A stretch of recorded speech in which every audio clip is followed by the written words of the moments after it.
नमस्कार दोस्तों, मैं अंकुर उपाध्याय स्वागत करता हूं आप सभी का एक बार फिर से अपनी नई वीडियो में। दोस्तों आज है 10 जुलाई। 9 जुलाई को जो 90 डे का टैरिफ पॉज था वो खत्म होना था, खत्म हो गया है। आज 10 तारीख है। आज से टैरिफ लागू होना था उन कंट्रीज के ऊपर जिनके साथ यूएस की डील नहीं हुई है। लेकिन ट्रंप साहब ने मंगलवार को कहा कि हमने 14 कंट्रीज को लेटर भेज दिया है, उनके ऊपर कितना टैरिफ लगेगा ये बता दिया है और ये लेटर्स भेजने का सिलसिला अब शुरू हो गया है। जिन जिन को लेटर जाएगा, जितना टैरिफ बोला जाएगा, 1 अगस्त से वो टैरिफ उन्हें पे करना होगा। यानी कि इनडायरेक्टली ये 9 जुलाई तक जो टैरिफ पॉज था वो इनडायरेक्टली पूरे जुलाई मंथ तक कंटिन्यू होगा और अब टैरिफ 1 अगस्त से पे करना है कंट्रीज को जिनके साथ यूएस की डील नहीं होती है। सिंपल। अब अगर बात करें कंट्रीज जिनको लेटर जा चुका है तो करीब करीब 22 ऐसी कंट्रीज हैं जिन्हें अमेरिका ने लेटर भेज दिया है। हमारा नाम उस लिस्ट में भी नहीं है जिनके साथ यूएस की डील हो गई है और उस लिस्ट में भी नहीं है जिनको लेटर आ गया है। तो हम लोग हैं कहां?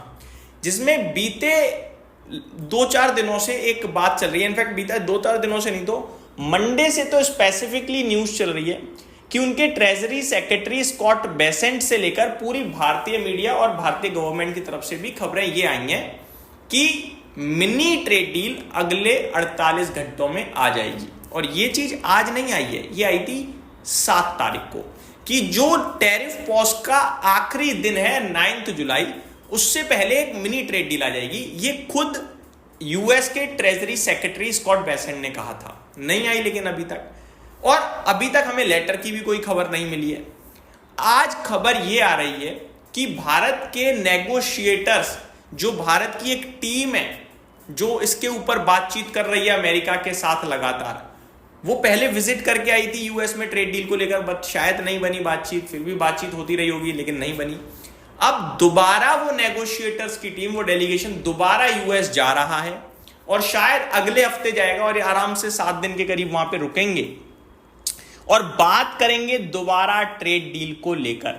खबरें कुछ इस प्रकार भी हैं कि जो मामले फंस रहे हैं भारत और अमेरिका के बीच में डील को लेकर, उनके ऊपर ही कुछ विचार किया जाएगा और इन केस उनके ऊपर सहमति नहीं भी बनती है तो जिन सेक्टर्स के साथ म्यूचुअल बेनिफिट हो सकता है उन सेक्टर्स के लिए कुछ पर्टिकुलर डील आ जाए। समझे? देखो प्रॉब्लम क्या है ना, भारत और अमेरिका के बीच में, अमेरिका एग्रीकल्चर से रिलेटेड चीजें चाहता है जो भारत नहीं देने को तैयार है, क्योंकि वो पूरे मतलब बहुत ही ज्यादा हमारे लिए पूरा डिपेंडेंट है किसान उस पर। तो वो अगर करेगा वहां पे कुछ दिक्कत तो पूरी की पूरी वो ग्रामीण क्षेत्र फंस जाएगा। तो उसको लेकर बिल्कुल भारत तैयार नहीं है और अमेरिका उसको बीच में घसीट रहा है कि भैया करो।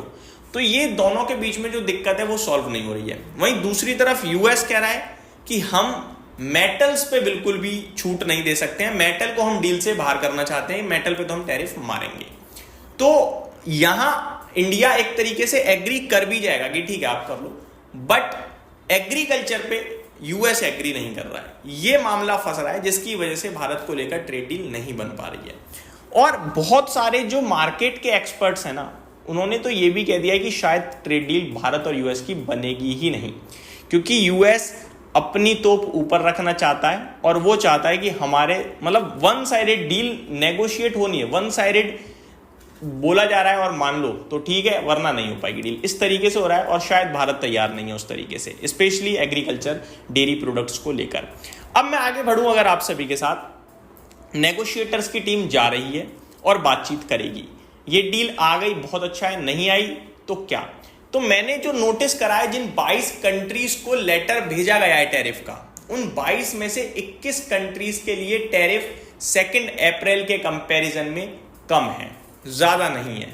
एक कंट्री है जिसका ज्यादा आया है और वो है जापान। कोई खास ज्यादा नहीं आया।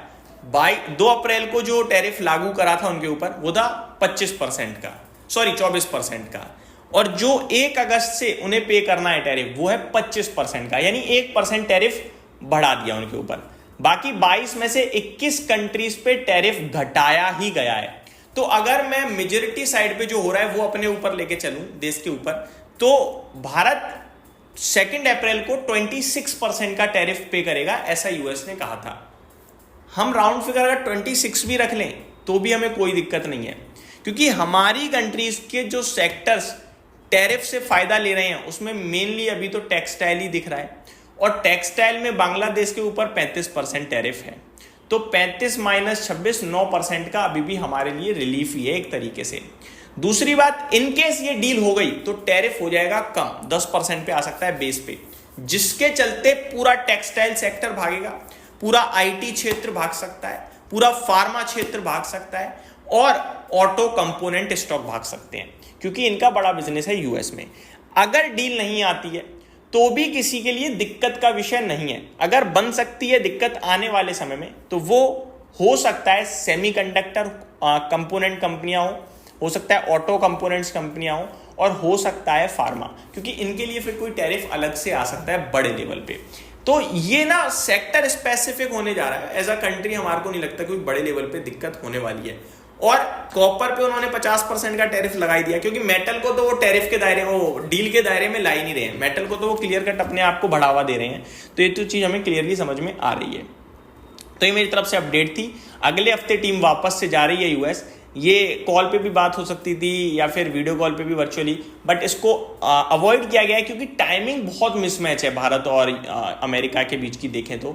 जब वहाँ पे दिन हो रहा होता है या रात हो जाती है तो वो सही टाइम नहीं बैठ रहा है, और 1 to 1 आप सभी को भी पता है थोड़ा इंप्रेशन अच्छा होता है, तो वो डायरेक्ट जा रहे हैं, जिसकी वजह से डील आने की संभावना भी दिख रही है। यही समाप्त करता हूँ इस वीडियो को। उम्मीद करता हूँ डिटेल्स पसंद आई होंगी। Thank you so much for watching this video. Have a great day guys.